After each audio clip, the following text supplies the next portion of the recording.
terakhir ya workshopnya. Oh ya, ini sesi workshop kedua dan juga merupakan sesi TOW terakhir untuk kita. Sekarang teman-teman coba jawab juga di kolom chat gimana perasaan kalian karena ini sesi terakhir. Apakah kalian sedih, atau kalian lega, atau kalian senang? Coba kalian gimana perasaannya di sesi terakhir ini? Hatiwi deg-degan. Oke. Teman-teman yang lain gimana? Oke, kata Kristiono, apa terakhir? Berharap bisa lebih panjang lagi. Oke, apa nih yang bikin kamu tuh pengen gitu ya, lebih panjang lagi? Oke, ya teman-teman, malam hari ini workshop kita akan merupakan kelanjutan dari sesi workshop yang 2 minggu lalu, masih dengan sama-sama mengajari kita gimana nih caranya untuk melihat talenta kita dan bagaimana itu akan mengarahkan kepada panggilan Tuhan yang unik buat diri kita masing-masing. Nah, tema dari workshop malam hari ini adalah mendesain hidup Anda sesuai dengan panggilan Tuhan. Jadi dari workshop kali ini kita diharapkan atau goals-nya nih kita semua nih peserta bisa mengetahui dan mempraktekkan langkah-langkah untuk bisa mendesain hidup kita yang sesuai dengan panggilan Tuhan. Tentu ini satu tema yang sangat menarik dan aku yakin bukan hanya bahkan buat kita ya alumni-alumni muda, tapi semua orang Kristen juga pasti terus menggumuli dan menekuni tema ini gitu dalam hidup mereka, dalam setiap season of life mereka. Ya, teman-teman, seperti aku bilang tadi, narasumber kita malam hari ini ada 2 wanita cantik, yaitu Kak Wandi dan Kak Gardin. Kita bersyukur karena Tuhan sertai mereka dan pimpin mereka sampai saat ini, sehingga mereka bisa jadi kakak-kakak yang sekarang bisa men-sharingkan dan mengajari kita tentang apa yang mereka pernah gumulkan soal tema panggilan ini, mendesain hidup dan sesuai dengan panggilan Tuhan. Untuk itu, sebelum kita mulai masuk ke dalam sesi workshop kita, mari kita bersatu dalam doa, kita siapkan hati kita.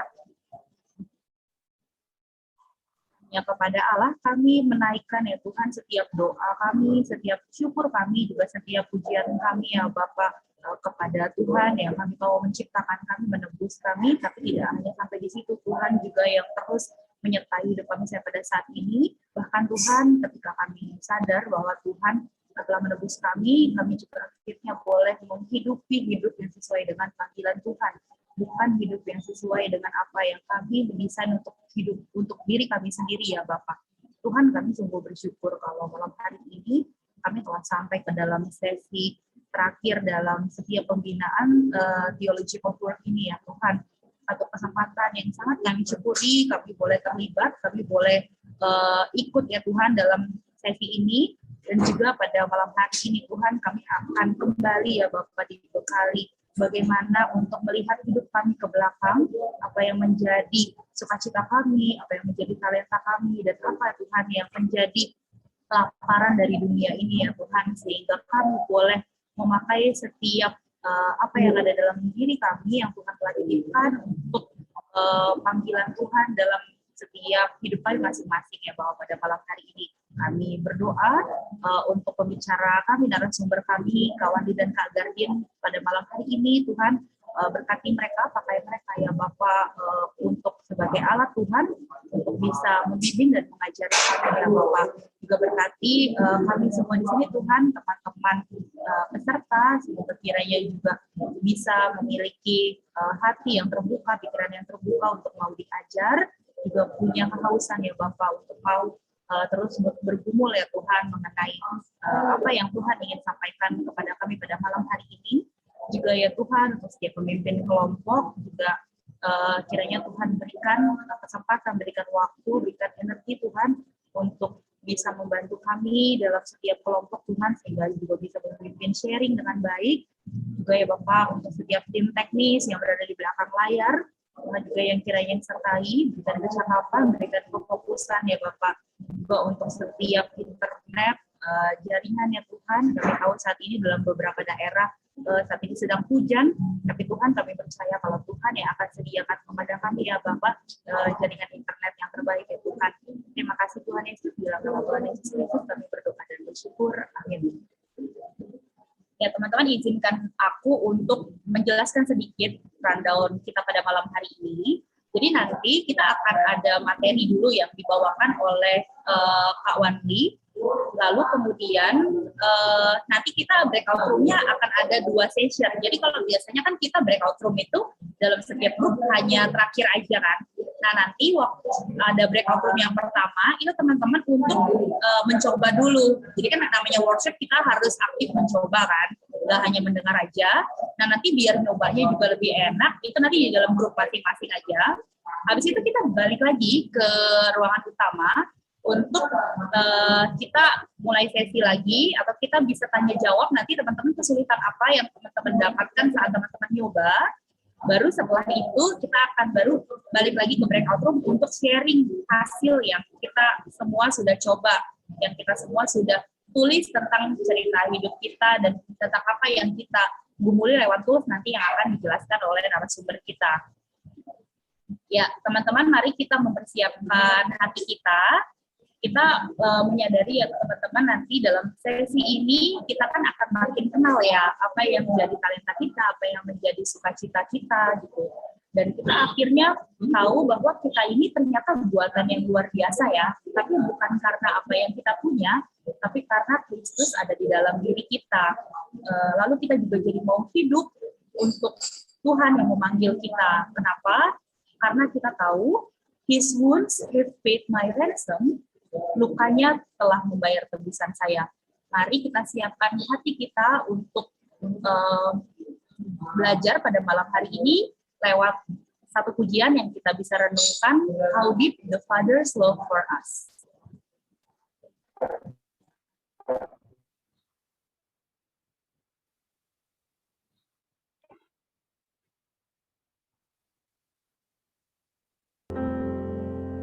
How deep the Father's love for us, how vast beyond all measure, that He should give His only Son and make a wretch His treasure. How great the pain of searing loss, the Father turns His face away, as wounds which mar the chosen one bring many sons to glory.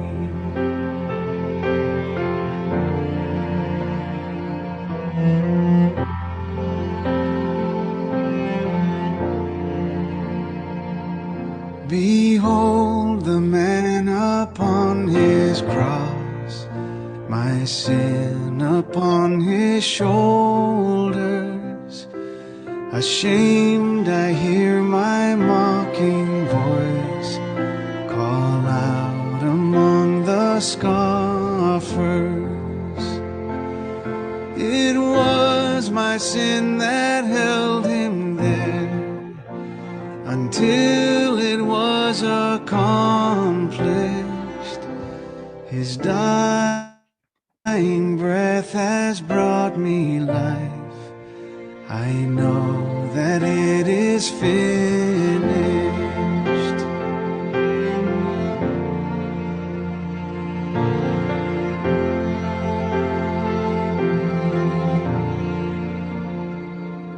I will not boast in anything, no gifts, no power, no wisdom, but I will boast in Jesus Christ, His death and resurrection. Why should I gain from His reward? I cannot give an answer, but this I know with all my heart: His wounds have paid my ransom. Why should I gain from His reward? I I cannot give an answer,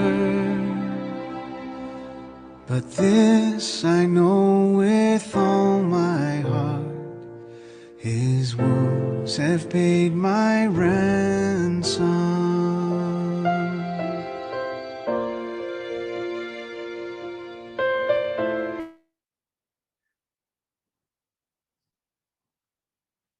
Ya, kepada narasumber, Kak Wandi dan Kak Gardin, aku persilahkan.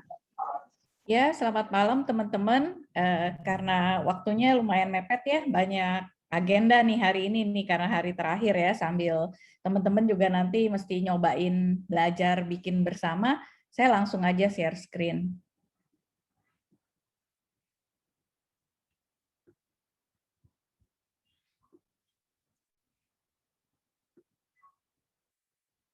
Ya, jadi saya mau ngingetin aja, mengulang ya, karena kan kita udah nggak ketemu, ada keselak 1 minggu ya, takutnya lupa gitu ya, dengan banyak pekerjaan dan sebagainya.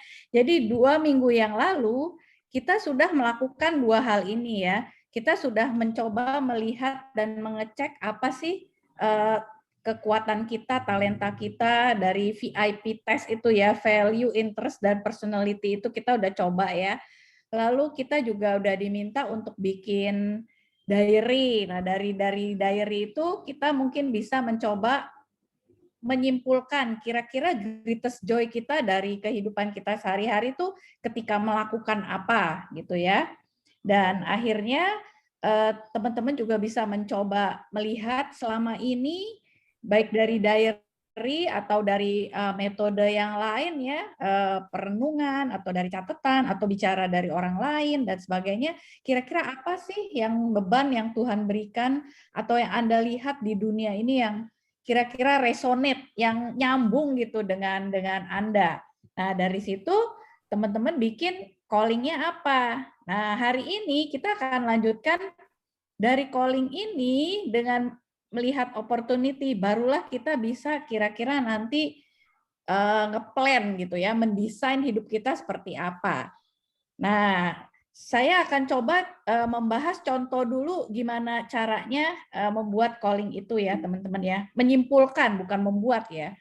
Kalau belum bisa atau belum terlalu rapi, nggak apa-apa. Yang penting kita latihan ya teman-teman, dan teman-teman tahu prosesnya. Nanti selama proses ini saya akan sama Gardini kayak diskusi, kayak mock up. Mock up kalau kita beneran ketemu muka gitu ya, kalau lagi di workshop itu bisa bahasnya memang lebih enak ya.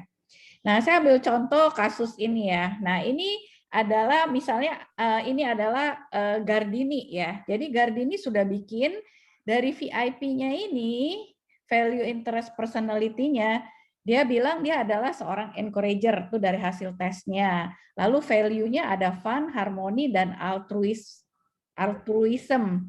Lalu dia punya interest adalah di hal-hal yang terkait artistik, sosial, dan hal-hal yang enterprising. Enterprising itu mencoba membuat atau melakukan hal-hal yang baru gitu, hal-hal yang belum ada menjadi ada.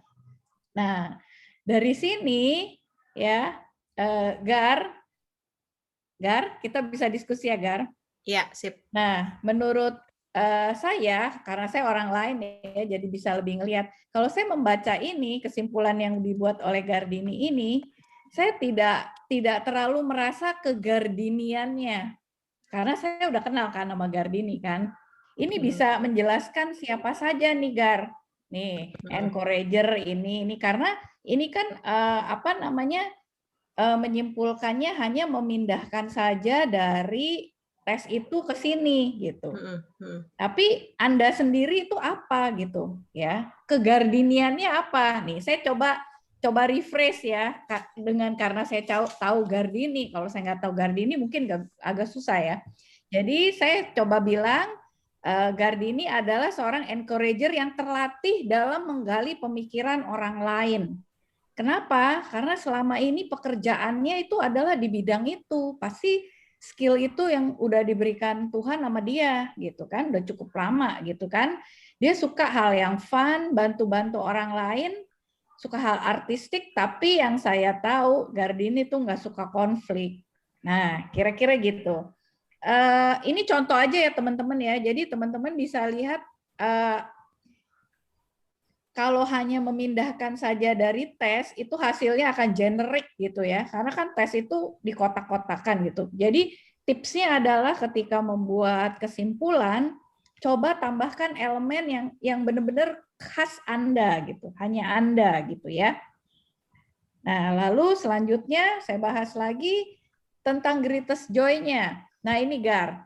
Di sini Gardini menuliskan greatest joy-nya adalah ketika terlibat secara aktif dalam membuat suatu produk atau project atau inisiatif di dalam kelompok ya. Nah, ini pertanyaan saya adalah untuk mempertajam mempertajam greatest joy-nya Gardini. Biar kamu menikmati prosesnya, menikmati inisiatifnya, atau makingnya, atau hasil akhirnya. Dari inisiatifnya sampai prosesnya. Oke, kalau gitu berarti yang ini dong ya, involving process of making something out of nothing. Atau yang ini, be part of a meaningful creative process. Atau menikmati kolaborasinya, karena kamu ada ngomongin di sini kan dalam tim. Nah, jadi kira-kira begitu, jadi lebih spesifik gitu, Gar. Jadi di bagian apa dari aspek pekerjaan itu yang bisa benar-benar membawa kegembiraan? Karena kan jadi nanti pas kita nanti memilih, nanti pas pekerjaan kita sesungguhnya atau kita mendesain hidup kita bisa lihat aspek-aspek yang membawa greatest joy itu masuk nggak gitu loh. Tujuannya di situ sebenarnya. Jadi yang mana nih kira-kira? Aku sih ini ya tebak-tebak buah manggis nih sama. Jadi ini aku coba bikin aja gitu buat contoh ya. Nah lalu di sini Gardini menemukan burden of the world-nya itu adalah education dalam literacy dan mental health. Nah, Gar, ada segmen tertentu nggak? Kaum muda sih ya, profesional. Wanita, gitu ya. Wanita nggak terlalu sih, lebih ke kaum muda. Ya, jadi berarti lebih ke meningkatkan kesadaran dan pengetahuan tentang mental health di antara kaum muda, kira-kira gitu ya. Jadi lebih spesifiknya. Oke. Nah, lalu untuk mengenai calling-nya, nah Gardini menuliskan meng-create project ini nih. Nah, ini nih sebenarnya nih yang dibikin oleh Gardini ini adalah tipikal yang biasa dilakukan oleh hampir semua orang ya dalam segala macam workshop. Jadi kalau kita mengatakan, kalau saya istilahnya ini taktiknya gitu, udah bukan strateginya gitu loh. Jadi maksudnya bukan, ini tuh sebenarnya udah misi bukan visinya gitu, Gar. Kalau calling kan lebih ke misinya, visinya kan. Jadi visinya tuh apa gitu. Nah, jadi ini saya mencoba untuk membahasakannya kembali kira-kira ya. Kalau ini kan udah how to do-nya kan? Ya enggak. Bikin proyek, bikin produk, bikin inisiatif, ini udah how to-nya gitu. Udah jam gitu. Jadi sebelum itu kita naikin lagi ke level vision-nya apa sih ke depannya tuh, kamu pengennya apa sih? Misalnya yang ini ya, misalnya mendorong orang muda hidup optimal dengan modal kesehatan mental yang baik. Gimana, Gar? Mendorong ya, bukan menolong ya. Beda ya? Iya. Ya. Antara mendorong sama menolong kan beda. Nah, tadi teman-teman gitu nih saya sama Gardini simulasi ini ya. Nanti teman-teman bikin kayak gitu. Yang untuk yang bagian minggu lalunya. Saya akan kasih contoh satu lagi deh, biar teman-teman lebih jelas ya. Nih, misalnya kayak sini nih, ada contoh lagi dari teman yang lain. Nah, apa hasil value interest-nya apa, lalu kondisi seperti apa, lalu dia mencoba looking out apa, kelemahannya apa, dan greatest joy-nya itu apa. Nah, di sini saya juga kasih komentar ya, yang sama ya, dari value interest gift-nya ini juga tidak terlalu menggambarkan diri dia sendiri, diri orang ini gitu. Ya, saya memang belum kenal, tapi berdasarkan data yang dia masukkan, saya coba merapikan. Misalnya di sini, dokter yang suka memotivasi orang banyak, baik melalui tulisan maupun pengajaran.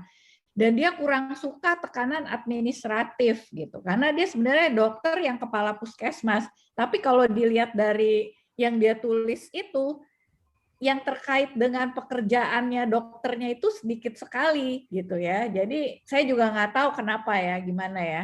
Nah ini lihat misalnya Greatest Joy itu kayaknya greatest joy-nya itu di luar pekerjaan dia kelihatannya ya. Mengajar dengan kreatif, menulis artikel, mungkin yang membantu dan menyapa orang lain itu yang dilakukan tiap hari kali ya, yang dalam pekerjaannya sebagai dokter di puskesmas. Jadi kalau sama di sini saya juga kasih komen atau catatan. Ini kan tentang social connection nih kelihatannya nih, greatest joy-nya itu adalah kalau dia berhubungan dengan orang kelihatannya. Tapi aspek pekerjaannya tuh apa gitu ya? Mungkin bisa lebih di iniin, misalnya kalau kayak dokter memeriksa pasiennya atau apa, atau malah memang nggak ada hubungannya dengan pekerjaan dokternya atau kayak gimana gitu ya. Jadi mungkin jadi lebih jelas. Nah yang ini juga ya, burden of the world-nya ini sangat lebar ya, membantu seseorang lebih baik dari segi pendidikan, pekerjaan, dan karakter. Wah, itu hebat sekali ya, besar sekali ya, bingung gitu. Cobalah fokus gitu, nggak usah banyak gitu ya. Berarti coba asah lagi dan coba lihat lagi yang mana yang lebih menjadi burden yang diberikan ya. Misalnya saya coba tulis ya, meningkatkan kesehatan anak agar tumbuh kembang dengan optimal. Kenapa saya sarankan ini? Ya ini nanti perlu didoakan lagi ya dan dilihat lagi ya. Saya tulis ini karena apa? Karena Anda sebagai dokter itu berhubungan sekali dengan kesehatan. Lalu di puskesmas itu dan masalah Indonesia yang paling penting itu memang kan kesehatan tumbuh kembang anak-anak ya, itu kan sangat bermasalah sekali. Jadi Anda bisa memberikan sumbangsih yang sangat besar di situ ya. Lalu kenapa anak juga? Karena di depan Anda bilang Anda suka main sama anak-anak dan dalam season of life Anda sendiri sudah punya anak gitu. Jadi mungkin lebih nyambung gitu loh, lebih bisa blend in gitu. Ya, kira-kira gitu ya, teman-teman contohnya. Jadi mungkin ya callingnya mungkin ya, saya nggak tahu, saya nggak kenal sama Anda, jadi saya kurang bisa mengarahkan, tapi ini hanya contoh. Jadi kira-kira callingnya apa? Mungkin alternatif pertama memakai posisi PNS untuk memperbaiki kesehatan anak Indonesia misalnya. Atau yang kedua, mengembangkan pendidikan kesehatan anak. Jadi kenapa? Apa bedanya yang pertama dan kedua? Kalau yang kedua, ada option bahwa Anda tidak harus jadi PNS, ya kan? Bisa jadi yang lainnya gitu. Tapi kalau Anda tetap merasa PNS itu sesuatu yang penting bagi Anda dan Anda nggak bisa lepaskan, nah, dengan menjadi PNS itu apa yang ingin Anda inikan gitu kan?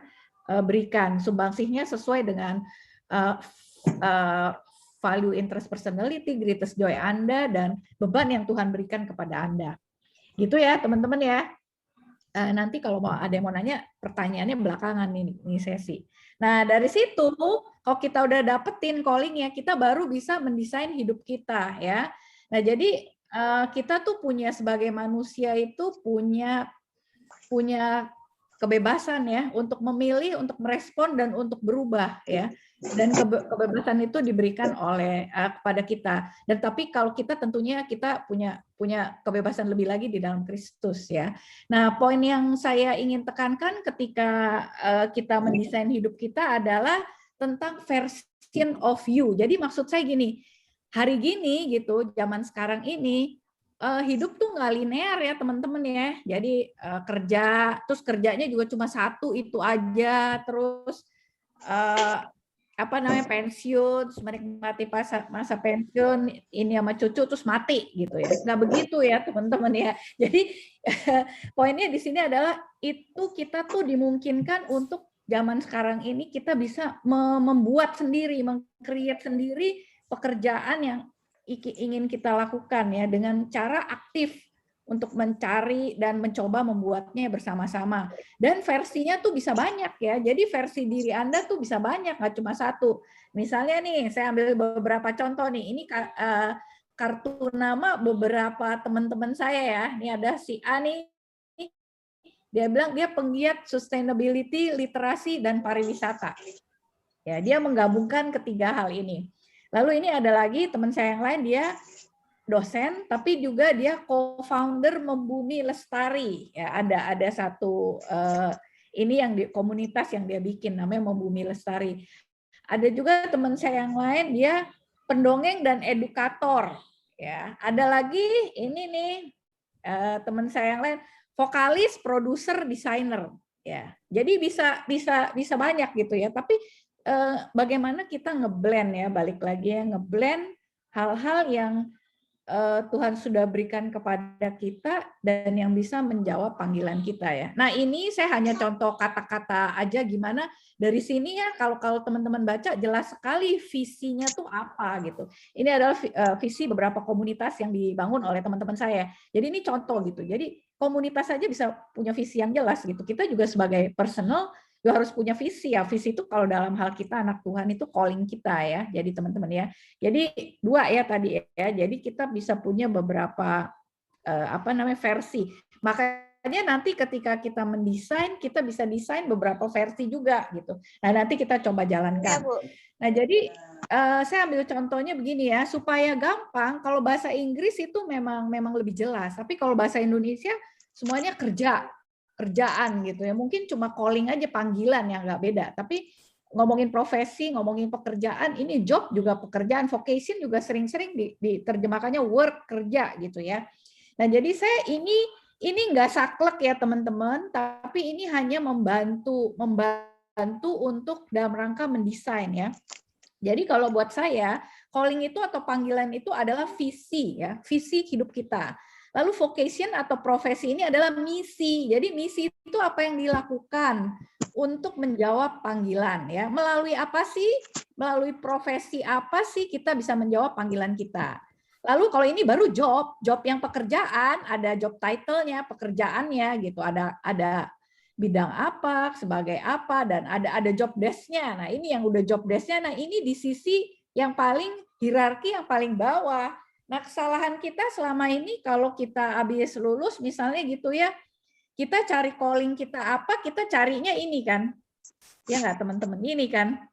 Jadi kerjaannya apa ya? Jadi saya mau di mana ya? Gitu loh. Ya, jadi sekarang kita udah tahu, jadi mungkin kita bisa lebih bisa merapikannya gitu ya. Menggumulinya dengan lebih terarah gitu ya.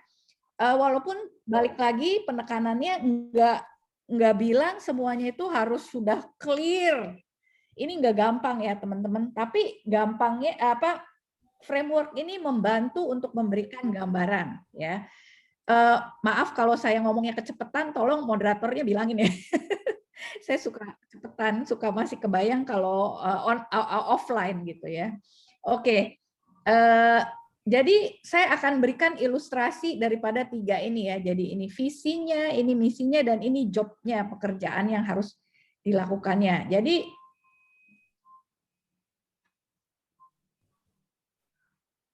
nah ini misalnya ya. Ini. Nah jadi misalnya panggilannya apa? Misalnya saya ambil contoh ini aja ya. Ada orang yang panggilannya making it possible for disabled people to have a future.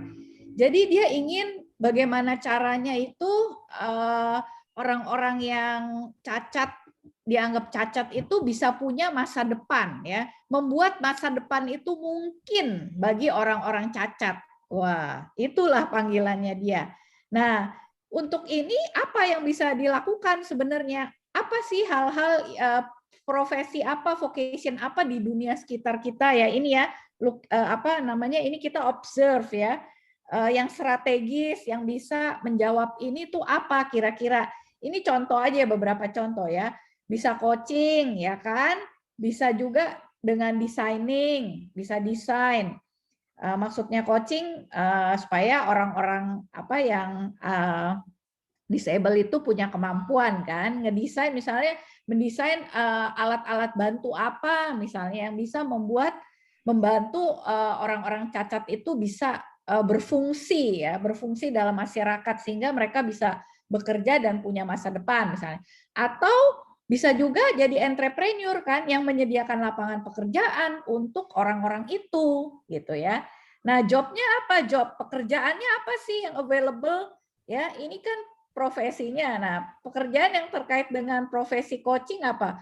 Bisa jadi pelatih apa? Macam-macam, bisa pelatih multimedia, bisa desainer bareng, bisa servis, bisa jadi juga pekerja sosial dan lain-lain ya. Jadi kalau lihat level ini pilihannya lebih banyak ya. Kadang bisa terkait di sini, kadang juga enggak gitu ya. Tapi maksud saya gini, inilah yang biasa kita lakukan di sini ya. Jadi kalau mau pindah kerjaan atau enggak pindah kerjaan, itu tuh di level sini teman-teman, ininya apa, lapangannya, field-nya. Jadi kalau ada yang nanya ke saya, Kak, saya mau pindah kerjaan, ini lebih bagus apa enggak dibanding ini? Jawabannya adalah balik ke sini. Di pekerjaan apa atau di profesi dan pekerjaan apa yang bisa lebih kamu optimal untuk menjawab panggilan kamu. Nah, itulah keputusan yang diambil. Jadi bukan berdasarkan like and dislike atau ada yang dibilang, wah ini di sini toxic nih pekerja apa environment-nya. Ya itu mungkin memang ada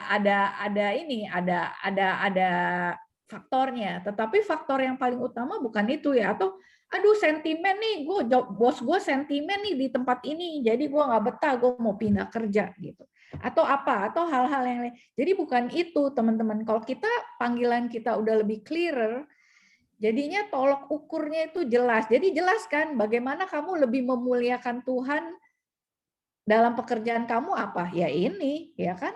Kamu mengoptimalisasi setiap pekerjaan atau vocation yang kamu lakukan itu untuk menjawab panggilan kamu. Itulah. Dengan begitulah terang dan garamnya kan jadi lebih terasa ya, dan begitulah kehendak Tuhannya itu terlaksana gitu. Kira-kira gitu ya teman-teman. Nah, kadang-kadang nggak semua nih, kayak tadi kan aku bilang kan, kayak aku aja gitu udah baru belakangan ini baru kenal hal seperti ini, baru bisa pikirin. Kalau nggak gimana, nggak usah khawatir teman-teman. Tuhan kita luar biasa hebat ya. Dia sangat kreatif, imajinatif dan sangat penyertaan dan ini berkatnya tuh cukup buat kita. Nah, dari pengalaman hidup kita bisa balik nih. Jadi kalau buat teman-teman yang udah, saya nggak tahu teman-teman udah berapa kali ganti pekerjaan atau apa, nah itu dari situ sebenarnya bisa dibalik nih. Bisa dibalik ya. Jadi misalnya kayak gini nih, saya ambil contoh nih, ada teman saya nih ya. Pekerjaan pertamanya apa? Pendeta, saudara-saudara ya. Jadi pendeta. Saya jadi pendeta, dia putusin jadi sales. Beda jauh ya. Jadi jadi sales. Habis sales jadi apa? Wirausaha. Habis wirausaha dia balik lagi kerja jadi HRD di startup. Nah, mungkin kita kan juga jadi bingung gitu ya. Jadi kita ajakin diskusi gitu kan. Dia juga coba diskusi gitu kan, pas kita dapet kayak gini, sebenarnya apa sih gitu. Nah, setelah dia perhatikan sebenarnya ada benang merahnya sebenarnya. Jadi vocation atau profesi yang terkait dengan pekerjaan-pekerjaan yang dilakukannya itu benang merahnya adalah teaching atau coaching gitu loh. Jadi selalu terkait dengan itu gitu kan. Pendeta of course, ya kan, sales juga kan, sales kan jualan, berhubungan dengan orang, wirausahanya juga pilihannya itu, ya HRD ya juga hal seperti itu gitu. Lalu supaya dia lebih ini lagi, lebih optimal lagi di dalam pekerjaan dan memenuhi panggilannya, dia akhirnya memberikan merumuskan, oh ternyata selama ini yang Tuhan inginkan itu adalah dia membantu mengoptimalkan potensi atau talenta orang lain agar flourishing. Orang lainnya itu yang flourishing, jadi bukan dia yang flourishing. Dia bilang gitu. Jadi dia bisa evaluasi balik gitu ya. Kalau dia bilang kalau jadi pendeta susah, ya kan? Kenapa? Nggak bisa one on one kan, data itu banyak kata dia nih ya. Jadi pokoknya intinya kira-kira gitu ya teman-teman ya. Jadi jangan itu bisa, kalau teman-teman udah melakukan beberapa pekerjaan, coba cari benang merahnya dan coba cari beban yang Tuhan berikan. Nah baru kalian bikin juga callingnya apa gitu. Itu juga bisa ya. Kalau tadi nggak bikin loh, dan nggak bikin PR-nya itu ya. Nah kalau bikin teman-teman coba ikutin prosesnya, PR-nya itu walaupun belum dapat, tetap coba dilaksanakan dan dicoba, itu akan lebih teman-teman akan lebih mengenal diri sendiri ya, dengan lebih baik gitu.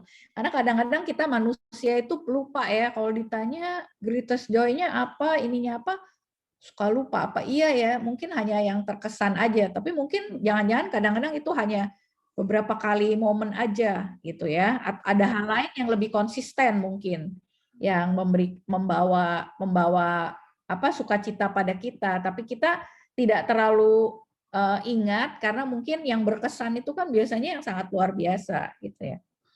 Oke, ini contoh. Nah, sekarang kita balik ke bagaimana mendesain hidup kita jadinya sekarang. Kan tadi udah ya, udah tahu callingnya apa, kira-kira vocationnya apa, job-jobnya kira-kira apa. Nah, dari situ kita coba lakukan ini ya. Jadi ada 5 step. Yang pertama ya, yang tadi, yang udah tadi saya lakukan ya. Jadi kita coba ya, ada pekerjaan apa sih? Atau kalau misalnya nggak ada pekerjaan yang existing, yang available, Anda bisa create sendiri ya. Pengennya jadinya melakukan apa ya? 5 tahun lagi tuh kehidupan pekerjaan seperti apa yang Anda bayangkan yang bisa memenuhi panggilan Anda tadi dengan baik gitu ya. Optionnya tuh seperti apa ya. Jadi bayangkan ya, 5 tahun ke depan itu pilihan profesi atau pekerjaan Anda di 5 tahun ke depan itu apa sih? Nah, dari situ kita kalau Anda teman-teman udah dapat bisa pilih 3 versi, mau bikin 3 boleh, mau bikin 1 jangan, sebaiknya minimum 2 ya, 3 itu baik ya. Jadi ada pilihan ya, Anda bikin 3 versi yang berbeda berdasarkan kriteria yang teman-teman inginkan sendiri. Bisa aja versinya yang paling gampang atau versi yang paling susah atau apa. Nah, nanti saya kasih contoh ya setelah saya explain di sini. Lalu judul atau versi tersebut teman-teman masukkan ke dalam template-nya. Kita udah sediain template-nya. Nah, nanti teman-teman bikin. Kalau udah bikin semua versinya, baru teman-teman evaluasi ya. Saya langsung aja ke contohnya. Nah, ini template-nya ya.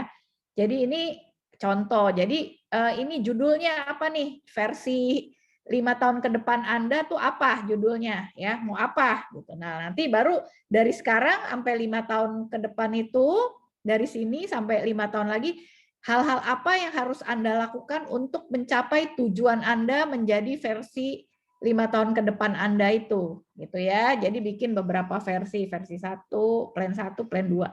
Nah, ini adalah nanti untuk penilaiannya. Penilaiannya ini nanti kalau udah bikin ya. Nanti saya jelasin lagi penilaiannya itu apa, ya. Nah, ini saya kasih contoh si Mary, ada dari contoh yang dari buku ya. Dia ini anaknya ini dia pinter di tech, tapi ini apa breed yang jarang ya. Jadi dia menggabungkan sama-sama suka nih si Mary ini pada teknologi dan juga kepada orang gitu kan, kepada manusia. Biasa kan di kepala kita kalau yang jago tech itu kan geek ya kayaknya, nggak mau gaul sama orang gitu. Tapi si Mary enggak. Dan dia tuh seneng banget melihat orang lain tuh happy gitu, pengen membahagiakan orang lain. Dan dia melihat burden di dunia ini tuh nggak ada real of human connection ya. Jadi dua sisi dari satu mata uang daripada teknologi ya. Teknologi itu mendekatkan sekaligus menjauhkan itu loh di sini kan ya kan. Jadi di satu sisi yang jauh jadi dekat, yang dekat malah jadi jauh karena nggak ada human connection-nya gitu. Jadi dia sangat ini sekali broad ya. Jadi callingnya bagaimana saya bisa men-championing a better world ya. Jadi saya bisa membuat dunia ini lebih baik, itu bagaimana caranya. Nah ini ya, championing better world, langkah 1 dan 2-nya ini ya sama ya. Dia bisa teaching, coaching, training, atau bisa jadi entrepreneur. Atau dia bisa melakukan pekerjaan-pekerjaan yang ini ya. Dari sini yang pilihan pekerjaannya ya, dari yang ada di bidang ini ada banyak ya. Saya nggak bisa sebutin semua ya. Nah dari situ dia bikin plan yang pertama, tadi bukan Mary, Marta. Marta sama Maria jadi yang ada di kepala saya ingetnya. Jadinya Mary. Marta ya, si Marta ini ya di sini ya.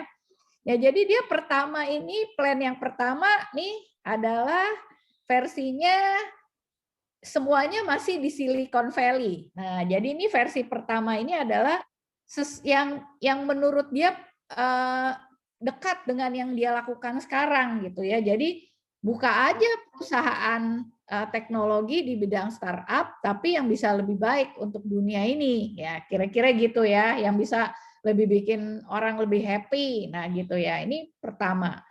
Lalu alternatif kedua dia bikin apa?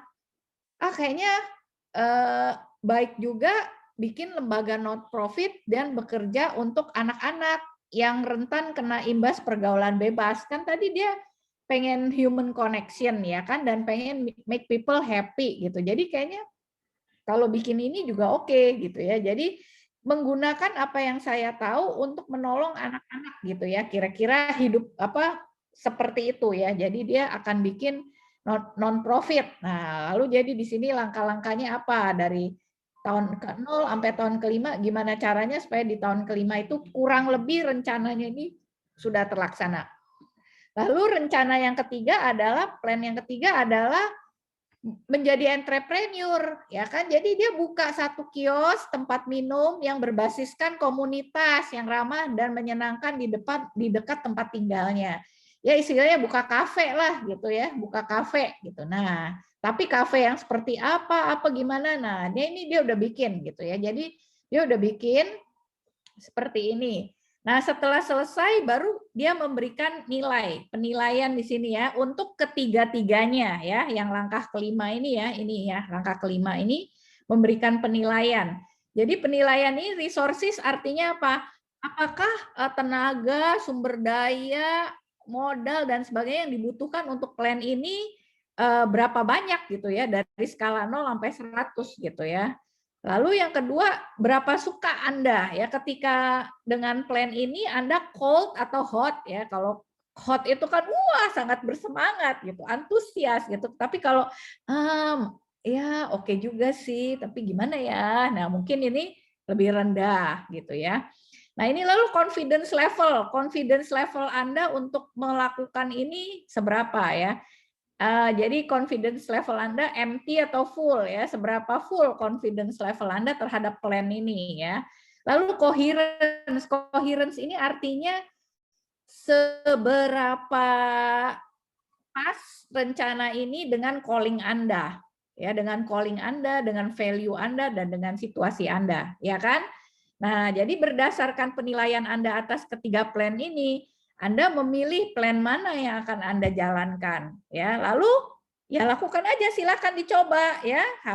Langkah-langkah apa nih? Ya kan? Di tengah jalan bisa berubah nggak? Bisa, gitu kan? Ini design thinking. Mau melakukan 2 plan sekaligus at the same time bisa nggak? Boleh, gitu. Nggak ada yang bilang nggak ya. Jadi try. Jadi ini juga dengan adanya plan ini membantu kamu untuk membuka mata kepada opportunity yang ada di sekitar kamu, gitu ya teman-teman ya, kira-kira gitu. Nah ini contoh yang pertama, versi yang pertama.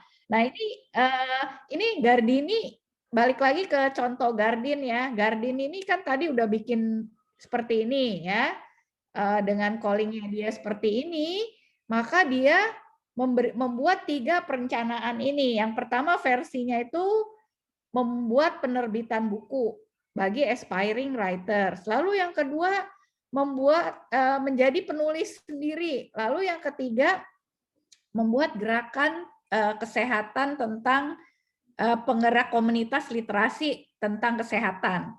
Nah, komen saya variasi daripada pilihan yang Gardini itu masih bisa diperluas. Yang 3 itu sangat mirip ya. Ini contoh aja ya teman-teman ya. Kalau misalnya Anda Gardini itu diganti dirapikan menjadi mendorong anak muda hidup optimal, banyak hal yang bisa dilakukan ya. Misalnya ini mendorong anak muda hidup optimal bisa dengan writing, bisa counseling, bisa entertainer, bisa juga entrepreneur ya kan, kesehatan mental kan bisa Anda definisikan dengan luas ya. Kerjaannya apa? Bisa jadi writer, bisa YouTuber, bisa counselor, bisa spa atau cafe owner misalnya, bahkan bisa tarot reader dan bartender gitu.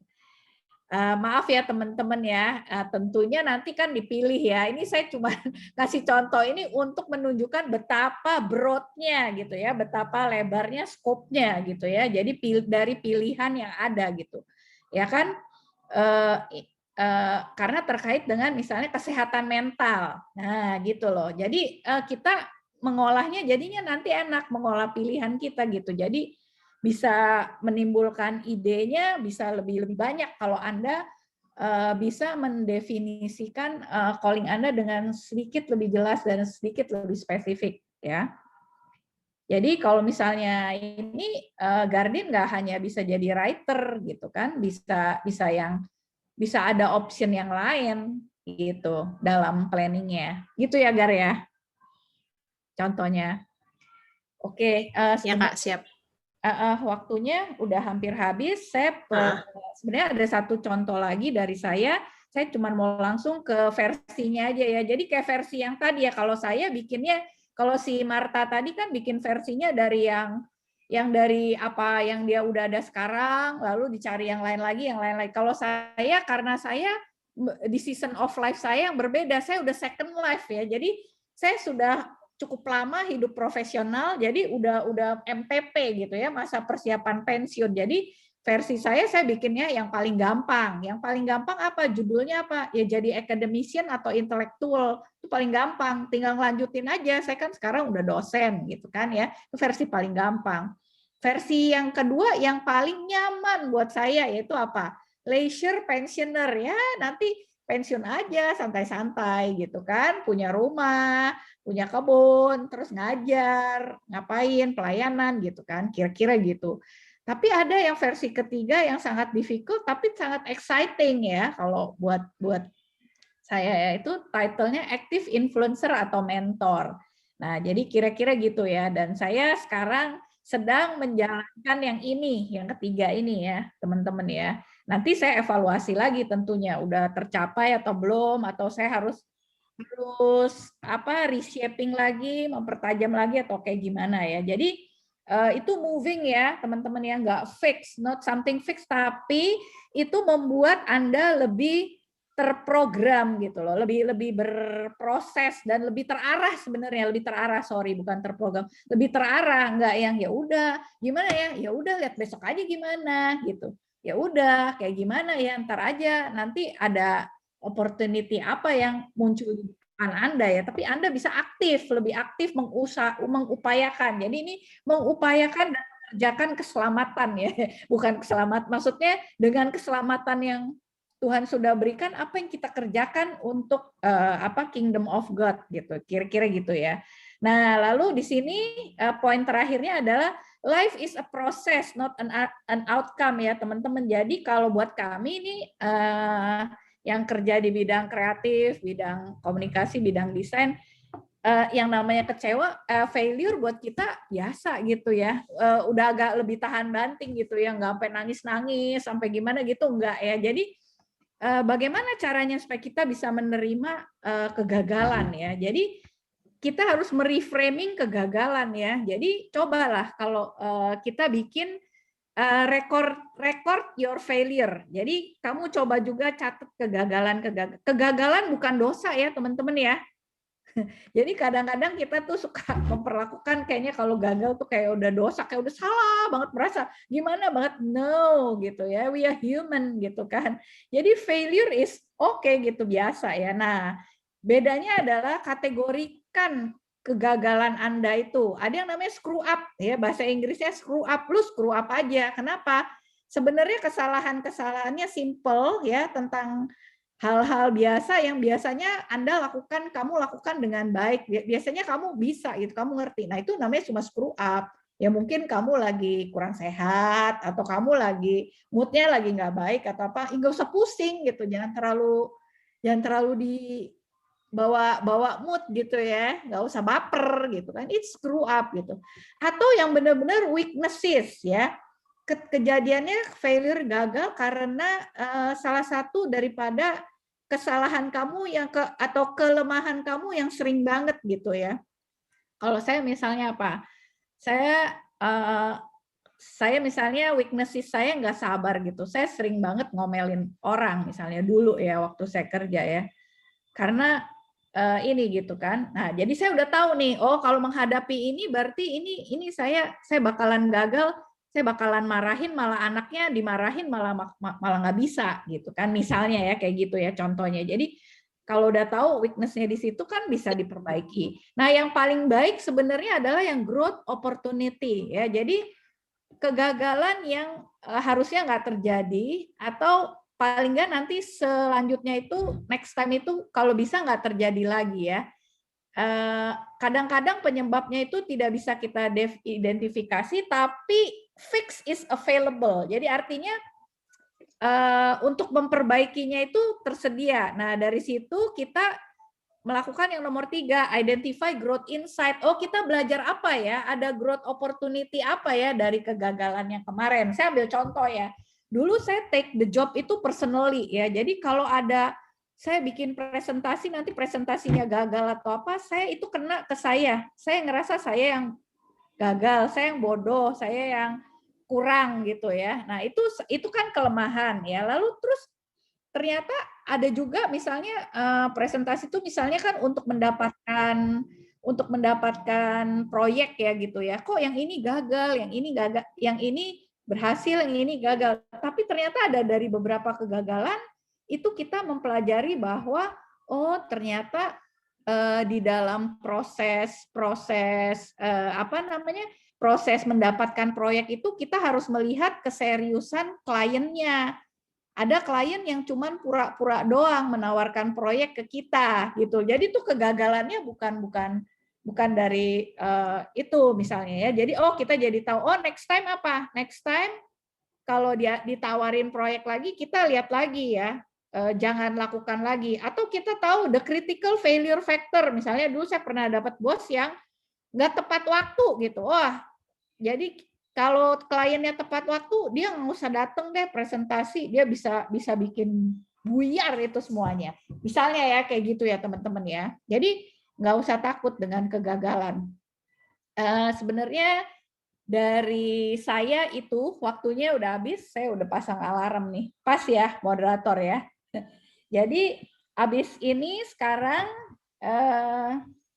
kayaknya mau ini dulu Kak, kalau misalnya ada pertanyaan satu orang mungkin satu Oh orang ya, kalau oke. ada yang belum jelas gitu. Oke. Ya Jadi Gi ya, gimana Gi? tadi penjelasannya jadi buru-buru ya. Silakan deh. Ya, Silakan Gi. Setuju Kak Gardin sama Kak Wanli. Ya teman-teman peserta, tadi kan Kak Wanli sudah menjelaskan ya prinsip-prinsipnya ke kita semua. Banget tuh masih abstrak.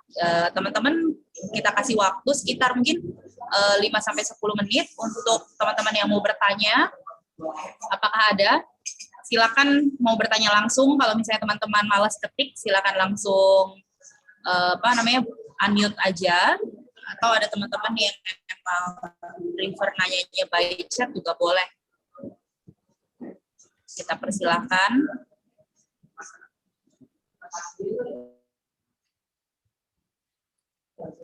Karena habis ini kita akan langsung ke kalau tidak ada, jadi mungkin silakan. Memang belum terbayang gitu Kak. Coba ya. Ada Kak. Dari Kak Pratiwi di chat. Iya, pertanyaan dari Kak Tiwi. Kak, letaknya karunia atau talenta dalam kerangka tadi di mana Kak? Itu ada di Silakan, VIP itu tadi ya, yang di bagian yang kanan kan value, interest, personality itu termasuk kan interest itu kan sebenarnya termasuk talent. Kan kayak tadi kayak di Gardini itu kan, yang contoh Gardini kan talenta Gardini itu menggali ininya orang gitu, motivasinya orang misalnya. Nah, itu kan talenta. Jadi lebih ke arah mengenal dirinya sih kan di situ ada di bagian paling kiri itu kan mengenai segala sesuatu mengenai diri kita, entah itu talenta, entah itu interest, entah itu personality. Kak, ada pertanyaan dari Ruben, Kak. Ruben Amadeo. apa? Ya. Oh iya, silakan Ruben mau bertanya langsung atau dia private chat ya? Enggak, Kak. Ada di grup. Oh iya. Ya, ini aku baca di chat pertanyaan dari Ruben. Misal kawan Li, untuk profiling diri itu berarti nggak harus sesuai dengan profil yang dari web 2 minggu lalu ya? Yang di web itu membantu. Kalau Anda tuh sama sekali nggak tahu. Dan sebenarnya web itu lebih untuk mengkonfirmasi sih dari apa yang selama ini kamu udah tahu. Atau kadang-kadang ngecek, sorry ya, kadang-kadang anak-anak banyak yang delusional. Gue jago ini nih, gue jago itu nih, gitu. Itu kan kata lu, gitu. Beneran apa enggak, gitu. Nah ini sebenarnya agak-agak cross check, gitu. Kalau yang di webnya, kecuali kalau emang benar-benar terjadi perbedaan yang opposite, gitu, yang benar-benar 180 derajat, misalnya lo introvert, tahu-tahu yang ini ekstrovert banget atau apa, nah cari temen yang kenal kamu gitu ya, untuk apa namanya, untuk sebenarnya yang benar tuh yang mana gitu. Kadang kan ya gitu, ada yang ya enggak, kalau kita orangnya enggak self reflektif gitu, jarang refleksi diri, kadang-kadang emang susah ngebaca diri kita sendiri kan, teman-teman kan, gitu. Jadi itu tes itu membantu sih sebenarnya. Makanya tadi saya bilang tes itu nggak bisa plek-ketiplek dipindahin. Jadi mesti unsur who you are kan. Kalau yang pada ikut session di webinar Win yang tentang the brand me yang saya bahas, nah itu. Jadi yang saya yang benar-benar saya gitu. Seperti apa? Ya, dan apalagi kalau teman-teman udah pernah ikut tes-tes sebelumnya, misalnya tes personality atau pernah konsultasi gitu, itu digabungin aja di semuanya, kayak harus disintesa lagi gitu. Dan kalau mau nonton The Brand Me ada di YouTube-nya Win ya. Ya oke, nanti webinar The Brand Me itu akan aku share linknya di Zoom chat aja ya teman-teman peserta. Oke, ada lagi yang mau bertanya sebelum kita masuk ke breakout room dan kita coba untuk mengisi ya Kak Gardin, coba untuk latihan ya. Iya, dan tadi template-nya katanya udah dibagikan ke grup peserta ya. Egi, template yang itu. Sebelum breakout room, aku mau ajak sedikit refleksi doa dulu sebentar, boleh? Kalau udah mau breakout room. Boleh, silakan Kak Watli. Ya, silakan. Ya. Udah nggak ada kan, kita udah mau breakout room ya? Kak, ada yang nanya, slide Kawan Li tadi bisa di-share juga nggak buat contoh? Oh iya, mungkin ada yang pengen punya PPT Kawan Li tadi, boleh Kak?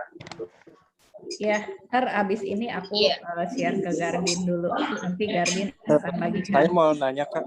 Oke. Oh iya, masih ada yang mau tanya, siapa namanya? Joki. Bang Joki. Silakan Bang Joki. Iya, silakan. Iya, jadi berarti kalau yang saya tangkap, jadi kan sebenarnya kalau buat yang alumni muda dianjurkan flow-nya itu berarti dari calling ke job gitu ya. Iya. Nah, mungkin sedangkan bisa reversible terbalik itu mungkin lebih ke arah konteks alumni yang sudah lama bekerja ataupun mungkin yang dekat-dekat pensiun ya. Iya, jadi, bisa. Oke, berarti yang kalau khusus buat yang ini yang muda-muda peserta berarti dari depan. Dari calling ke jobnya dulu. Iya. Oke. Ikutin proses gitu. Jadi kan kamu lebih punya option kan nanti dalam melihat nanti ke depannya bisa apa aja gitu. Oke, Kak. Makasih, Kak. Iya. Oke. Nanti sesudah breakout room tetap akan ada tanya jawab lagi kok ya. Ya, jadi mungkin nanti setelah breakout room akan balik lagi ke sini. Ya, kita doa dulu ya teman-teman ya. Yuk kita berdoa dulu. Ya Tuhan, selidiki dan periksalah hidup kami, datang dan temukan kami Tuhan, bersama kami sebagaimana adanya. Bantu kami untuk menemukan kami Tuhan, untuk menerima siapa kami apa adanya, agar kami dapat mulai menjadi milik-Mu. Disinilah kami Tuhan. Dengarkanlah kecemasan kami, karena pekerjaan kami berarti banyak, dan kami butuh pertolongan-Mu. Bicaralah pada kami Tuhan, agar kami terusik dari kenyamanan kami, agar kami tersentuh oleh kebutuhan dunia ini, agar kami menghancurkan keangkuhan dan ego kami, agar kami makin kagum akan kebesaran dan anugerah-Mu. Terima kasih Tuhan. Amin. Ya, silakan breakout room, teman-teman. Ya teman-teman, sebentar lagi kita akan masuk ke dalam breakout room dan teman-teman dipersilakan untuk mencoba bahannya tadi telah di-share ke grup WA ya. Oke, kita akan mulai breakout room. Jadi breakout room-nya itu membahas yang di WA group itu ya, Kak? Iya, betul. Teman-teman silakan mencoba dan kalau misalnya ada hal-hal yang sulit atau hal-hal yang mau di-sharingkan atau mau ditanyakan ke teman-temannya, bisa ngerjainnya bareng di dalam breakout room masing-masing. Silakan. Kembalinya jam berapa? Ya, nanti kita akan kasih pengumuman untuk kita akan kembali lagi ke ruang utama. Nanti 10 menit sebelumnya dan 5 menit sebelumnya kita akan broadcast message-nya ya teman-teman ya. Oke, thank you. Ya. Silakan klik join untuk teman-teman yang sudah terima notification ya.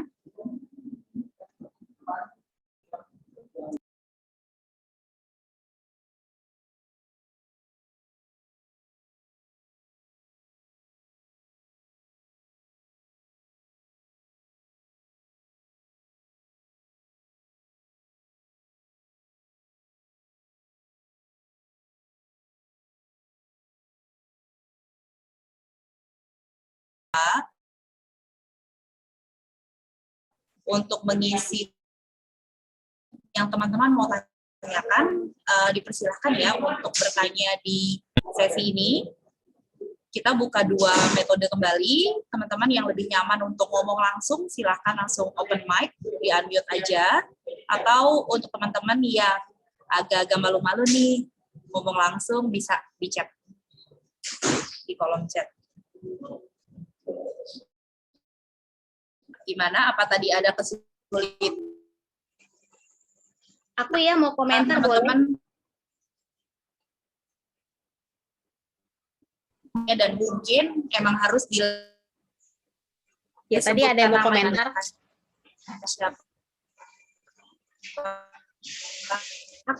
Aku mau komentar boleh ya? Iya, silakan Kak Selfie. Aku tuh berterima kasih Silakan Kak Selfie. Oke, aku berterima kasih sama Kak Wandi hari ini. Yang tadi tuh yang masalah calling, terus vocation sama job ya. Aku kan 15 tahun tuh bekerja.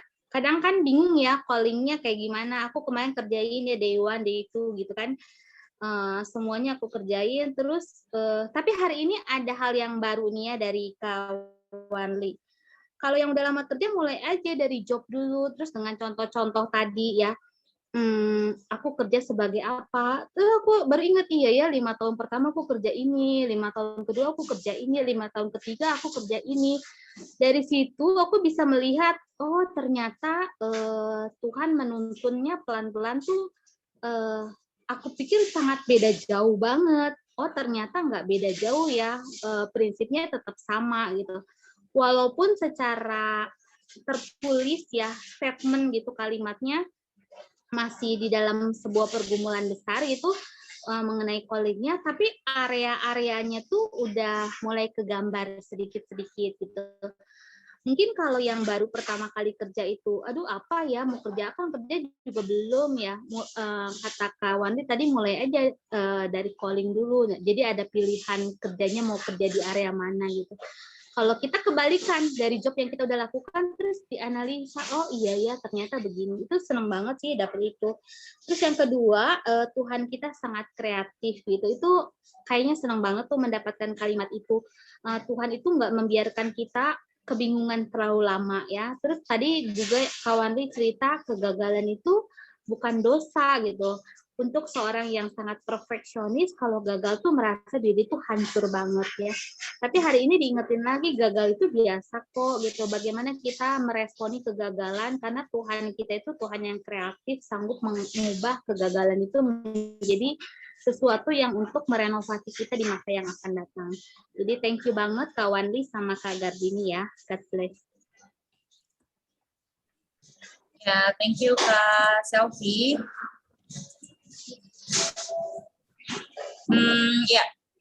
Untuk Kak Wanli dan Kak Gardin, ini ada peserta yang japri ke aku. Dia tanya, Kak, untuk bikin 3 alternatif plan ini itu setiap 5 tahun atau gimana baiknya? Sorry, gimana membuat apa plannya? Ya, jadi harus setiap 5 tahun. Gitu, tiap 5 tahun gitu. Ya, pertanyaannya ya, gitu. Ya, sebaiknya per berapa tahun, Kak? Sebenarnya sih nggak ada resepi gimana ya, enggak ya. Cuman kalau aku ngerasa kalau mau aim untuk something yang lumayan itu 3-5 tahun itu berdasarkan pengalamanku ya, itu yang biasanya baru lebih kelihatan. Tapi kalau misalnya di tahun kedua atau tahun ketiga kelihatannya udah nggak mungkin, kamu bisa pivot gitu. Nah ini pivot ya, istilah startup ya. Jadi bisa ganti plannya gitu. Jangan kekeh gitu. Mungkin Tuhan nggak buka jalan ke situ gitu kan. Kita bekerja dan berdoa dan bekerja kan gitu loh. Jadi bisa kita lihat terus setiap tahunnya gitu. Jadi kita udah nggak bikin New Year resolution, nggak, udah langsung review sama karena kalau resolution mulu kagak dilakukan terus kan. Kalau aku gitu, nggak tahu Gar mau nambahin. Mungkin kalau di 5 tahun setelah mengerjakan, maksudnya yang dengan catatan tadi oke ya, maksudnya 5 tahun itu bisa dilakukan sampai akhir. Terus habis itu mungkin bisa dievaluasi apakah masih mau melakukan yang itu atau ada perkembangan lainnya. Tapi bukan berarti kayak ya udah bikin plan lagi yang berbeda gitu. Enggak harus kayak gitu ya. Kayak gitu. Dan tadi kan kata Kak Wanli kan ada 3 tuh ya pilihannya. Dan 3 itu kan sebenarnya yang kita tahu itu double sebenarnya kan. Tapi mungkin kita pilih yang mana dulu. Lalu habis itu di tengah-tengah misalnya setelah 2 tahun kok kayaknya nggak mungkin seperti yang Kak Wanli bilang, yaitu yang Kak Wanli tadi sarankan, coba yang kedua sama ketiganya gitu kan, kedua atau ketiganya kayak gitu, terus baru nanti dievaluasi lagi gitu, kayak gitu sih. Tapi tidak harus selalu setiap 5 tahun berubah, tapi bisa dilakukan evaluasi. Atau mungkin per 10 tahun atau per 7 tahun itu sebenarnya season of life juga ya. Kadang kan kalau yang single habis itu ada misalnya ada menikah, itu kan juga sebenarnya ada harus perubahan hidup lagi, atau punya anak. Ya, buat yang perempuan misalnya punya anak itu juga ada revisi-revisi tertentu kan. Kayak gitu. Sama sebenarnya jangan terlalu takut menjadi berbagai hal dalam waktu satu waktu sih gitu. Maksudnya kok guru aja gitu ya, enggak. Kamu bisa jadi guru, bisa pendongeng, bisa apa gitu loh maksud aku loh. Jadi bisa exploring yourself juga.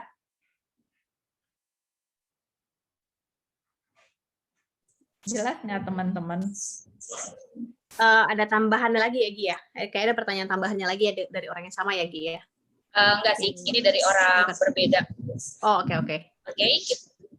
Mungkin yang gimana? Saya ada pertanyaan, boleh? Maaf. Joki. Iya, sorry ada satu pertanyaan lagi sebenarnya sebelum Joki tadi ada pertanyaan masuk ke saya selama direct. Jadi tapi sebenarnya pertanyaannya agak kurang jelas sih. Soalnya dibilangin aku bacain aja kawan ya. Terus ada nggak pengalaman udah didoain dan buat jurnal, tapi kayaknya Tuhan tutup. Padahal itu kita suka dan sebenarnya pilihan kita tuh nggak menarik. Artinya banyak yang nggak disukain orang karena nggak ada dana. Jadi bingung nggak sih berapa lama lagi didoain? Sebenarnya saya nggak ngerti sih dengan kalimatnya. Iya, pertanyaannya yang jelas. Di refresh lagi aja nanti dijawab ke saya atau Egi atau kawan ini boleh. Iya, itu sebenarnya pertanyaannya, dia ada 2 pertanyaan, Kak. Pertanyaan yang pertama sebenarnya waktu dia coba yang tadi, yang latihan itu, dia tuh pekerjaannya jadi peneliti nih. Nah, resource sama yang point like it itu sebenarnya dia tinggi. Nah, tapi confidence-nya itu cuma 50%, sedangkan conference-nya itu 80% lah. Jadi yang paling rendah itu confidence-nya gitu. Nah, jadi mungkin dia ngerasa nggak pede gitu. Nah, kalau misalnya kayak gitu gimana tanggapannya? Baru pertanyaan kedua, dia nanya gitu ke kawan Li dan Kak Gardin, ada nggak sih pengalaman-pengalaman kayak doain udah, bikin jurnal udah, tapi kok kayaknya Tuhan tuh tutup jalan gitu. Tapi emang case-nya mungkin beda-beda gitu, Tuhan tutup jalannya. Kira-kira ada nggak? Kalau pertanyaan pertama saya coba ya, confidence-nya itu kenapa rendah gitu kan? Karena kan resources-nya tinggi gitu. Maksudnya resources di sini kan mungkin saya jelasin ulang untuk penilaiannya ya. Resources itu artinya sumber daya yang dibutuhkan untuk mencapai itu tuh tinggi gitu, banyak gitu. Misalnya perlu dana, perlu usaha kita, perlu talenta kita. Nah, itu resource ya untuk mencapai tujuannya itu gitu. Kalau confidence kan itu ke diri kita sendiri. Jadi sebenarnya kalau saya pribadi ya, kriteria memilih itu tergantung dari personality-nya sih, sama ya udah tadi didoain juga of course ya. Kalau saya belum tentu memilih yang confidence levelnya tinggi. Kalau saya pribadi ya, kan orang lain-lain. Saya lebih memilih yang coherence-nya tinggi. Karena itu yang lebih yang harus kita lakukan kan sebenarnya itu kan, walaupun sulit ya kan, kita nggak pede, tapi coherence-nya yang paling oke untuk calling kita itu yang paling optimal, ya kita harus mengupayakan gitu. Nanti kalau itu kan hal yang baru, confidence kan akan terbentuk kalau kita makin lama makin bisa. Kalau kita menguasai kan, biasa kan kalau dalam pekerjaan confidence itu muncul dari penguasaan skill. Dan penguasaan skill itu kan nggak langsung dari day one gitu kan bertahap gitu. Jadi kalau saya sih tidak suggest memilih yang akan dilakukan itu berdasarkan confidence level, enggak. Kalau saya itu ya, itu untuk pertanyaan pertama. Untuk pertanyaan kedua, pengalaman udah didoain buat jurnal Tuhan tutup jalan. Ya kalau merasa Tuhan tutup jalan ya coba lagi, tapi kan perlu diuji juga Tuhan benar-benar tutup jalan atau belum buka kesempatan. Kadang kan Tuhan ngejawab doa kita kan juga lama. Kalau saya kriterianya adalah walaupun jalannya belum dibuka kok, tapi beban itu tetap Tuhan berikan pada saya gitu. Kegelisahan itu tetap ada. Ya udah akhirnya saya tetap coba gitu. Jawabannya lama nggak? Lama gitu. Jadi bukan dari situnya ya buru-buru bilang wah Tuhan tutup jalan gitu. Kitanya udah buka jalan belum? Gitu kan? Kita udah ngelihat opportunity belum gitu. Jadi kan ini kan kita bekerja bersama-sama dengan Tuhan gitu. Jangan kayak tiba-tiba terus gitu dari from the heaven gitu, open gitu kan, nggak begitu ya teman-teman ya. Jadi maksudnya jangan terlalu pasif gitu. My point is gitu sih. Soalnya dalam banyak pengalaman banyak yang seperti itu gitu. Oke. Ya, tadi ada Joki yang mau tanya. Oh iya. Berarti udah selesai dari pertanyaan yang tadi. Silakan kepada Bang Joki, mungkin mau menyampaikan pertanyaan secara langsung, boleh open mic, Bang. Iya, tadi sebenarnya tadi udah dibahas yang di awal sama Kak Wanli. Jadi yang prototipe rencana itu, jadi misalnya dari 3 plan yang sudah dibuat, ya tadi kan balik masa, ini ada speedometer, tanda kutip speedometer prototipe rencana gitu. Nah misalkan, ya tadi ditanya di kelompok dan saya jadi terpikir, kalau misalkan ada 2 yang high, 2 low, terus jadi ada, ya itu makanya apakah ada bobotnya yang lebih tinggi atau sama atau gimana gitu sebagai pertimbangan misalnya gitu. Nah, cuman tadi kan ada sedikit petunjuk dari kawan dia ya, belum tentu yang apa tadi tuh confidence IQ-nya tinggi gitu, confidence levelnya tinggi gitu, coherence. Nah sebenarnya ada petunjuk juga kakak, mungkin yang lebih ini bisa membantu untuk memilih sebagai prioritas gitu kalau berdasarkan opsi prototipe rencana ini. idealnya coherence kan tadi saya udah jawab. Idealnya pilih dari coherence-nya yang paling tinggi. Idealnya. Karena itu kan yang paling mengoptimalkan panggilan kamu kan. Sebenarnya kan, ya kan? Itu. Lalu yang kedua, kriteria kedua sebenarnya baru tergantung misalnya ada yang coherence-nya sama nih misalnya. Jadi pilih yang mana gitu ya. Ya tergantung kamu sih, saya nggak bisa dictate atau apa. Ya selain didoakan sama kamu orangnya risk taker apa enggak gitu. Kalau risk taker berani yang paling sulit, ambil yang coba yang paling sulit dulu gitu ya. Jadi kalau orangnya lebih introvert dan nggak risk taker, ambil yang dari diri sendiri selangkah demi selangkah dulu gitu. Oh, stepnya ini dulu yang lebih baby step gitu. Jadi mungkin pilihannya yang lebih reachable gitu. Nggak apa-apa, nggak ada yang there is nothing right or wrong gitu ya. It's just the process, kita nikmati, kita coba gitu, kita jalanin. Jadi seru juga gitu. Jadi membuka mata buat opportunity juga kan kita udah disimpan di kepala kan. Oh, kita kepengen yang ini ya. Jadi ketika kita menjalankan prototype A, tiba-tiba Tuhan bukakannya prototype B, kita bisa mengenali gitu kan karena iya kita udah bikin gitu. Kalau nggak kan lewat karena misalnya kita udah nyaman-nyaman aja nih, kita tipe yang nyaman dan tipe yang tipe yang nggak mau ngambil risk gitu ya. Udah gini-gini aja gitu, leye-leye. Ada itu kita jadi nggak lihat. Gitu. Tapi kalau kita udah bikinin kan, oh ya sebenarnya kita bisa push ke situ ya gitu. Itu sih kalau saya gitu. Nggak tahu Gar kalau mau nambahin Gar. Iya tadi aku setuju sih soal yang kita lihat tipe kepribadian kita kan juga udah mulai mengenal diri nih. Jadi kalau misalnya tadi soal resource gitu, kalau kita lihat memang resource sebenarnya bukan cuma dari diri sendiri ya, tapi kita bisa mengakses dari orang lain gitu. Ada orang yang sambil belajar sambil ngelakuin gitu. Jadi dia memang belum mungkin resource pengetahuan atau skillnya belum penuh, tapi dia mau ngelakuin gitu. Jadi walaupun resource-nya rendah, bukan atau enggak rendah banget, tapi maksudnya resource-nya udah ada tapi belum setinggi itu gitu ya itu bisa dan dia orangnya mau sambil belajar sambil ngelakuin gitu orangnya ya dia bisa. Tapi ada juga orang yang enggak, gue mesti tahu dulu bener-bener sampai punya pengetahuan, punya kemampuan gitu baru berani jalan, ya berarti yang resource-nya lebih tinggi gitu misalnya, atau punya modal misalnya kalau kita ngomongin modal dalam hal materi gitu ya misalnya, kan beda-beda tiap orang. Nah, sebenarnya kalau aku ngerasa dari semua part itu bagian yang mungkin agak sulit itu malahan lebih beban apa yang Tuhan berikan kepada kita. Kayaknya gitu karena kita tidak terbiasa mikirin itu. Kita selalu it's all about me and me gitu kan. Kalau beban yang diberikan Tuhan pada kita itulah sebenarnya yang ininya gitu, yang part-part yang not me-nya gitu sebenarnya kan. Kita kan ada di dunia ini bukan cuma buat diri kita sendiri gitu ya. Nah jadi memang kalau misalnya belum tahu bebannya gimana nih, ada yang pertanyaan, menurut saya ini baik pertanyaannya, makanya saya lontarkan ke umum ya, ke forum ya, walaupun ini japri. Ini apa? Coba deh lakukan PR-nya yang diminta oleh Gardini itu.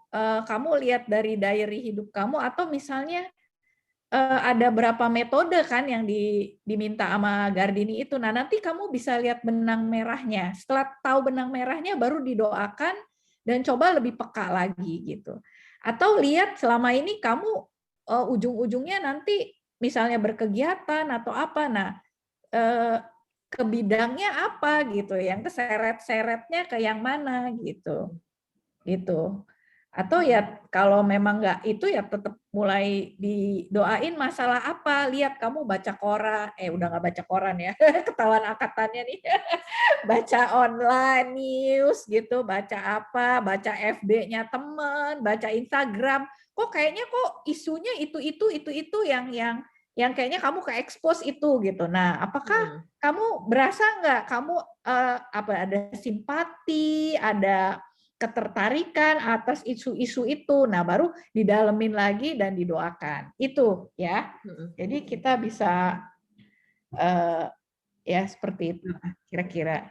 Jelas dan kalau ya? beban itu kan ngomongin isu atau tema kan ya Kak. Jadi memang misalnya ya tema seperti apa yang yang kamu sharing, yang kamu obrolin di pertemanan kamu misalnya gitu. Kalau kamu tipe yang suka ngobrolin isu, atau kalau kamu tipenya suka memberi sumbangan gitu misalnya ya, kamu banyak ngasih sumbangan atau perpuluhan misalnya ke tempat selain gereja atau ibadah tuh kemana gitu. Itu kan yang menggerakkan hati kamu juga sebenarnya. Ya, berarti kan kamu punya ininya charity gitu. Berarti charity yang kayak gimana yang dibutuhkan oleh dunia ini? Atau brokenness apa yang di bidang charity itu yang kamu lihat yang mungkin bisa kamu address dengan value dan yang ini yang kita punya sebagai anak Tuhan. Nah, itu juga bisa ya. Jadi emang kayaknya sih kuncinya rajin-rajin berefleksi ya kawan Li. Iya, betul. Sama kalau nggak bisa refleksi ya ngerumpi lah sama teman baikmu atau mentor kamu atau siapa gitu yang tahu kamu gitu, yang kenal. Sorry, bukan tahu, kenal. Wrong term. Kalau tahu bisa aja ya. Semua orang banyak gitu. Iya, jadi intinya untuk tadi salah satu peserta yang bertanya soal gimana untuk menemukan bebannya gitu ya. Mungkin tadi dia udah berhasil waktu dia look inside, dapat nih apa talentanya, apa interestnya. Tapi ketika look outside tentang beban gitu, tadi ada beberapa hal yang sudah dikemukakan sama narasumber kita. Coba lihat sebenarnya rata-rata isu apa yang kamu sering baca gitu. Misalnya ya, kalau misalnya di media sosial sekarang kan ya Kak, dia bisa baca algoritma kita tuh sering bukanya tuh isu berita-berita tentang apa. Maksudnya dia aja tuh sekarang ya medsos aja tuh pinter banget kenal kita gitu. Kayaknya akhirnya dia tahu dimuncul-munculin terus lah isu-isu yang gitu. Mungkin memang karena artikel-artikel seputar itu, misalnya soal isu perempuan atau isu anak gitu misalnya itu. Kok ini sering muncul ya, jangan-jangan memang karena itu yang kamu interest untuk baca, misalnya itu hal simpelnya begitu. Tapi mungkin untuk dikembangin tadi mungkin ada ya yang sudah rutin refleksi, itu gampang tuh lebih kenalnya, lebih tahu apa yang menggelisahkan ya. Self-reflection ya, Nek. Bukan pijat refleksi. Oh ya, bukan refleksologi. Ya, tapi untuk teman-teman yang jarang refleksi mungkin bisa journaling atau ya itu ngobrol sama accountability partnernya gitu. Siapa teman yang kamu percaya untuk bisa kasih masukan dan kenal kamu sejauh ini. Gitu. Bahkan mungkin untuk yang remeh-temeh juga sebenarnya bisa ya. Misalnya saya ambil contoh, ada teman saya gitu ya, hobi apa? Shopping gitu. Terus gimana caranya supaya dalam bershopping pun itu bisa bisa mempengaruhi. Akhirnya dia berpikir shopping itu kan sebenarnya jadinya waste ya, banyak bekas gitu. Akhirnya apa? Ya udah, dia buka shoppingnya barang bekas atau barter misalnya ya. Contoh misalnya kan itu dari diri dia sendiri gitu, tapi punya misi gitu kan, punya value gitu. Oh iya, saya pengen mengadres nih supaya orang lebih conscious dalam berbelanja, supaya ini misalnya gitu. Kan tetap tapi hobi dia tersalurkan juga gitu. Tapi dalam ini yang lebih terarah lah gitu. Jadi nggak usah, tadi ada juga yang ngomong nih, waduh Kak 30 menit mana cukup? Ya iyalah Bo, gitu. Ini cuma try out. Jadi yang penting kalian udah tahu stepnya ya. Jadi kan nanti kan kalau emang ini nggak selesai ya nanti dicoba lagi sendiri. Dan kalau misalnya teman-teman ada yang udah serius bikin terus bingung terus pengen dibantu perapiannya, silakan hubungi kami nggak apa-apa untuk ngebantuin. Tapi udah bikin PR dulu ya, kalau nggak bikin PR nanti wasting time kan, karena ini apa, ini gimana gitu. Kamu belum refleksi sendiri, jadi belum bisa jawab nanti. Nah ini ada lagi nih pertanyaan. Ya, ada pertanyaan yang masuk lagi nih Kak. Mandat budaya ya. Kalau ya. panggilan amanat agung itu letaknya di mana ya? Apakah kita sebagai alumni tetap harus mengerjakan amanat agung? Kalau iya, bagaimana bisa? Gini, kalau kami dari WIN ya, kan kita faith and work integration. Jadi kita mengerjakan amanat agungnya melalui pekerjaan kita. Jadi kalau kamu tertarik, kamu juga bisa lihat di Lausan Movement itu sekarang di abad ke-21 itu yang namanya amanat agung alias penginjilan itu harus holistik gitu. Jadi nggak bisa gitu yang pengertiannya sangat cetek gitu, cuman bilang pengabaran Injil itu adalah ya udah gue ngomong gitu, gue menyaksikan itu dengan ngomong terus habis itu dia bertobat gitu, nggak begitu ya teman-teman gitu. Kalau ini loh yang dari kami ya, makanya that's why kita mencoba melalui mandat budaya yang diberikan itulah kita mengerjakan amanat agung kita itu. Of course nanti kalau dibukakan kesempatan untuk memberitakan ya iya, kalau waktunya itu ya kita kita berikan gitu. Ambil contoh misalnya kalau dalam pekerjaan atau apa misalnya ada diskusi atau apa, kalau misalnya yang kayak gimana lagi argumen sama teman atau apa, saya seringkali mengatakan demikian gitu. Saya sering bilang begini, misalnya saya bilang, oke, tapi nilai yang saya anut tidak demikian, misalnya. Ini begini gitu misalnya. Terus apa gitu. Tuhan yang saya kenal itu seperti ini. Nah, misalnya kayak gitu. Teman, memang kita pandangannya seperti itu ya. Jadi holistik ya itulah PI itu holistik gitu. Pengabaran Injil itu holistik gitu. Sorry ya, aku bukan belajar teologi ya gitu. Jadi mungkin kalau jawabannya kurang ini, coba deh kamu ke Lausan Movement, nah baca itunya understanding-nya ya tentang yang holistic ministry itu, pelayanan API yang holistik itu. Kecuali kalau Anda benar-benar terpanggil untuk menjadi misionaris gitu, ya nggak apa-apa gitu kan, beda-beda gitu. Anda melakukan ya itu amanat agungnya full time gitu, seperti itu gitu. Tapi kan Anda bisa melakukan amanat agung melalui mandat budaya, melalui apa gitu. Oke. Oke, dari Jelas Kak ya? Gardin ada tambahan Kak? Enggak. Oke, Intinya sama. ya teman-teman, apakah ada yang mau bertanya lagi sebelum kita masuk ke dalam breakout room untuk kita sama-sama sharing? Sharing dalam grup, apakah masih ada lagi? Halo Kak, aku Hana. Aku mau nanya nih Kak, kalau menurut aku ya, aku dari kecil sampai sekarang tuh konsisten. Aku paling bawel, paling cerewet sama yang namanya sistem yang nggak efektif, sistem yang nggak efisien. Menurutku aku konsisten ya dalam segala aspek, aku selalunya melihat hal itu. Tapi baru-baru ini sahabatku yang menurutku cukup kenal aku, dia bilang sama aku, kamu tuh jangan keras kepala, karena jangan mempertahankan apa yang menurut kamu suka gitu. Karena di satu sisi sepertinya jalan aku untuk menempuh ya, kalau menempuh pendidikan yang berhubungan dengan apa yang aku inginkan ini tuh udah kayak ditutup. Dia bilang, kamu tuh punya kemampuan di hal lain, coba lihat ke hal lain, jangan ngotot sama hal yang kamu suka dan yang menurut kamu konsisten. Nah, kalau kayak gini gimana Kak? Karena kan Kakak bilang coba untuk denger orang yang kenal kita. Ya, kalau accountability group itu atau teman yang accountable itu jangan cuma satu. Kalau saya triangle gitu, 3 ya. Saya punya teman accountability itu tuh satu yang mirip sama saya, satu yang berbeda sama saya gitu kan. Jadi maksudnya jadi bisa lebih memperkaya ya, itu satu. Lalu kedua, pertanyaan saya maksudnya yang pendidikan yang Kara itu yang udah ditutup itu maksudnya apa ya? Kamu background-nya apa?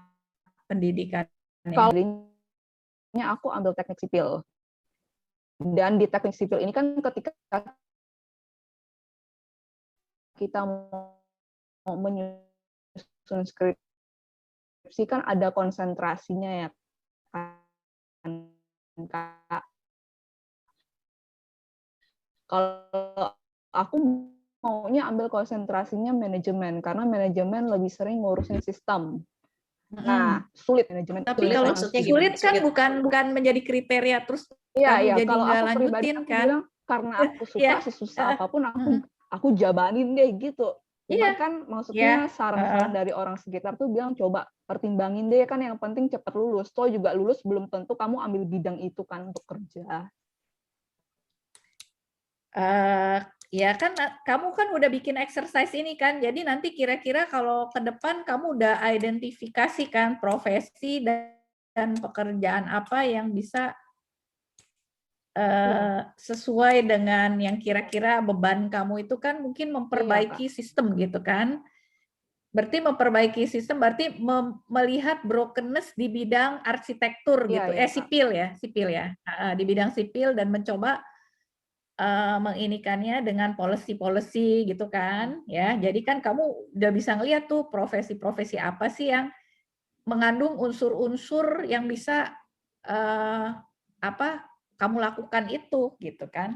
Aku kurang ini sih, kurang familiar dengan bidang sipil ya. Mungkin kamu bisa kerja di kontraktor ya. Saya juga sipil juga banyak ya, ada civil engineering, ada apa. Maaf nih agak-agak kurang fasih.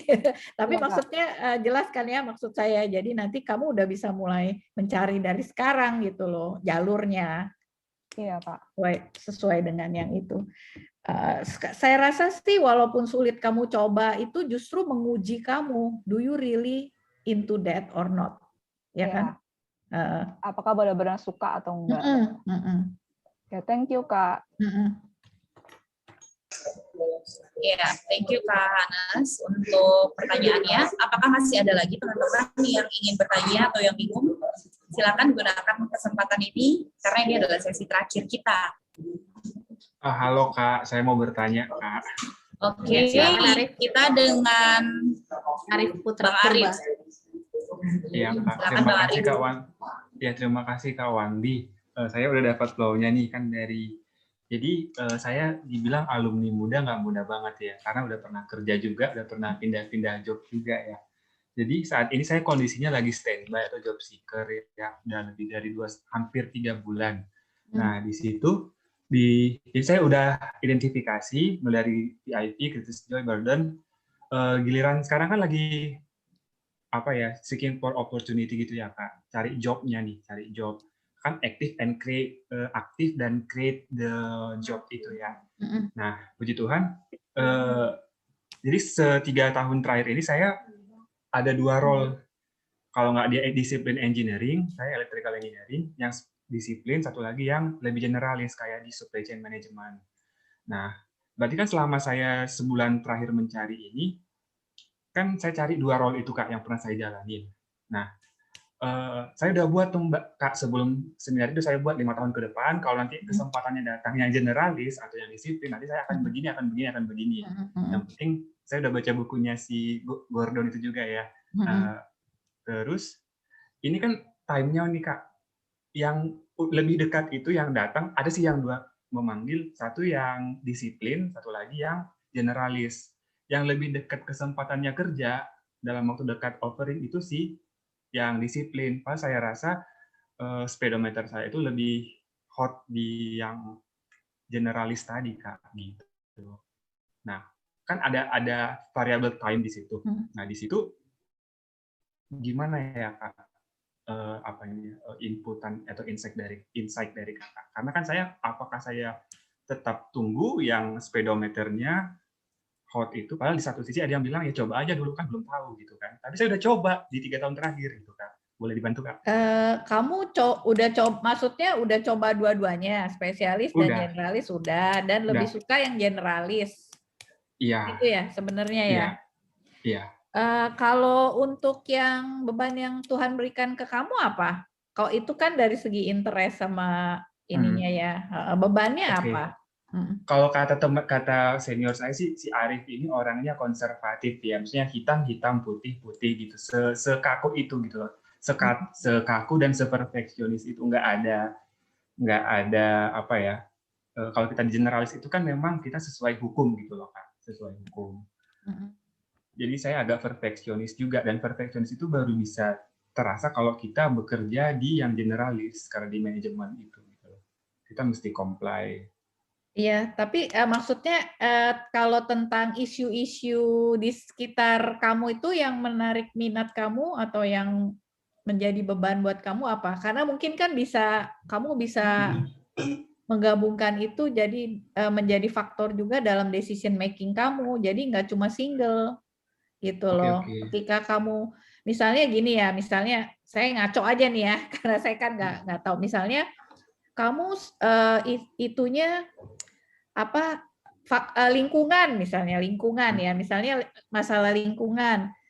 Nah ternyata misalnya yang di spesialis yang sekarang ditawarin ini di bidang lingkungan misalnya. Nah nggak apa-apa juga kan kamu coba kan gitu. Karena maksudnya gini tergantung juga sama season of life kamu sekarang. Dalam arti apakah kamu menjadi tulang punggung keluarga atau tidak gitu kan. Kalau misalnya kamu menjadi tulang punggung keluarga, mau nggak mau kamu mesti ambil dulu kan, gitu loh, sambil menanti keputusannya yang lain. Tapi kalau kamu punya freedom untuk to choose, kamu mungkin udah boleh mulai mengarahkan ke apa yang kamu mau, karena kan kamu nggak baru-baru amat kan, kamu udah. Iya betul. Iya itu sih. Jadi tergantung hal tersebut kalau dari saya. Gar, mau nambahin? Ya sih, aku tadi mau nambahin lebih ke season of life juga sih. Jadi yang kayak tadi ya entah itu jadi tulang punggung keluarga, entah itu walaupun nggak jadi tulang punggung keluarga, tapi misalnya bantuin adik sekolah gitu, atau misalnya ada persiapan menikah 1 tahun lagi gitu, itu kan juga akan berpengaruh gitu. Kayak gitu sih, itu season of life bisa dipertimbangkan. Oke, thank you Kak. Sip. Makasih banyak Kak buat ininya algoritmanya. Jadi saya baru ngeh, udah berapa tahun kerja baru ngeh. Makasih ya Kak. Sama-sama. Ya, thank you Bang Arif. Kayaknya pertanyaan Abang juga sebenarnya mewakili banyak peserta deh. Gimana teman-teman, apakah masih ada lagi?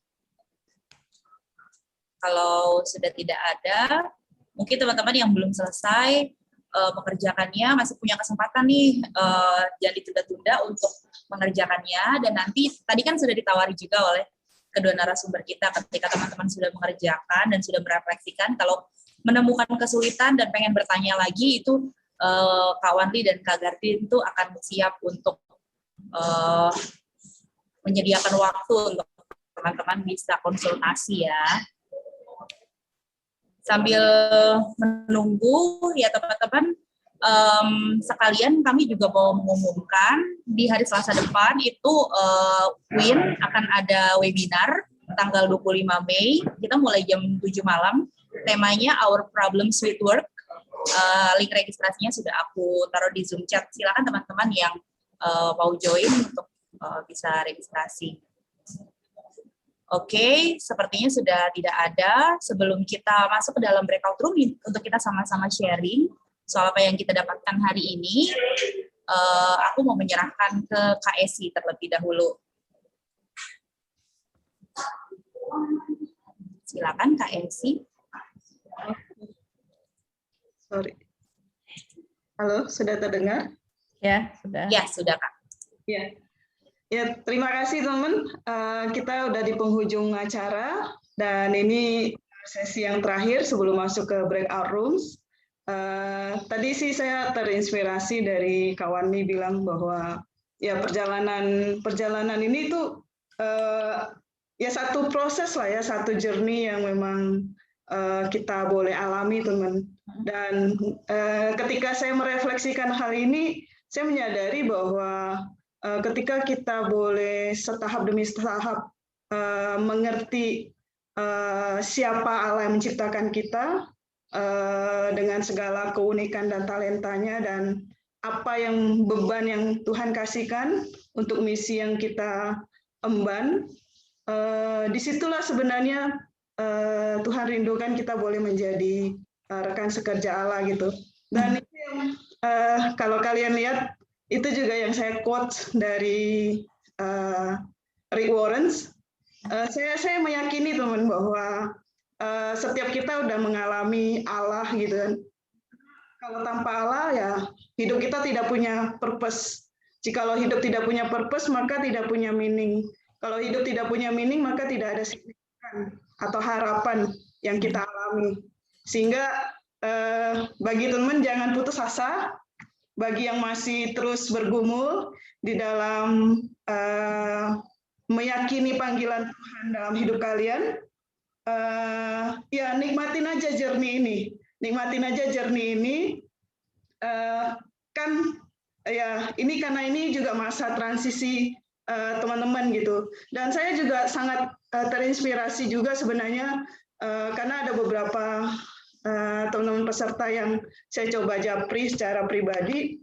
Walaupun dalam masa transisi sebagai alumni muda, Tuhan pun udah memberikan beban kebutuhan dunia di dalam hati mereka, dan itu sedang dikerjakan gitu. Ada satu alumni yang saya japri dalam minggu ini terakhir ini, dia ada di Kalimantan Barat pedalaman, teman. Dia bekerja di satu NGO dan dia mengalami satu tantangan, yaitu kepala desanya itu sangat menentang lah program-program yang mereka kerjakan, dan mereka sedang terancam akan berakhir di bulan Mei ini, akhir Mei ini. Sedangkan mereka sangat mengusahakan terkait dengan pendidikan maupun pemberdayaan masyarakat dan kesehatan.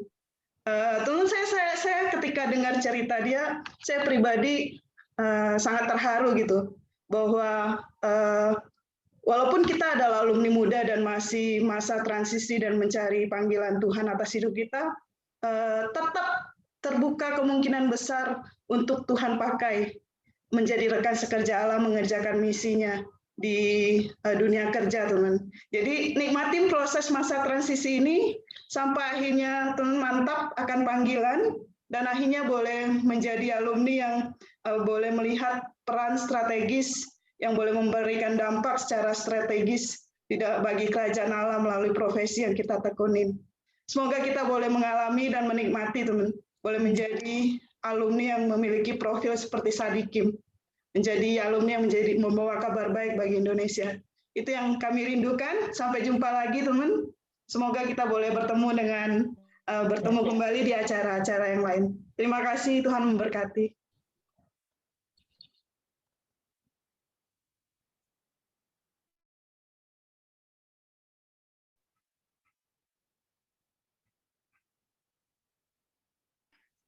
Ya, terima kasih kepada Kak Esi.